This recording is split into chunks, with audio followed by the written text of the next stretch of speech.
મુલાકાત.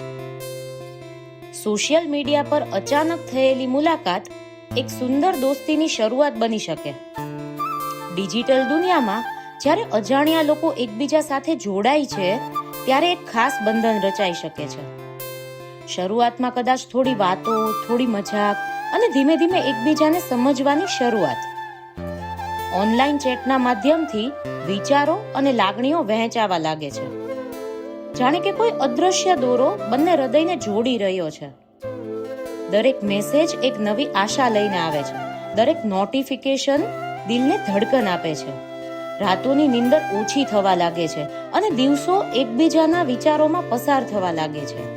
જાણે કે કોઈ જાદુઈ દુનિયામાં ખોવાઈ ગયા હોઈએ. જાણે કે અજાણ્યા પંખી એક જ માળામાં આશરો શોધી રહ્યા છે. એ પછી એક સુંદર ક્ષણ આવે જ્યારે ડિજિટલ પડદા પાછળની એ દોસ્તી વાસ્તવિકતામાં બદલાય છે. પહેલી રૂબરૂ મુલાકાત જાણે કે સપનું સાકાર થઈ ગયું. આંખો મળે, સ્મિત વહેંચાય અને બે મિત્રો એકબીજામાં ખોવાઈ જાય. એ દોસ્તી એટલે જાણે સ્વર્ગનો એક ટુકડો જે ડિજિટલ દુનિયામાં ઉતરી આવ્યો અને હવે વાસ્તવિકતામાં જીવંત થયો.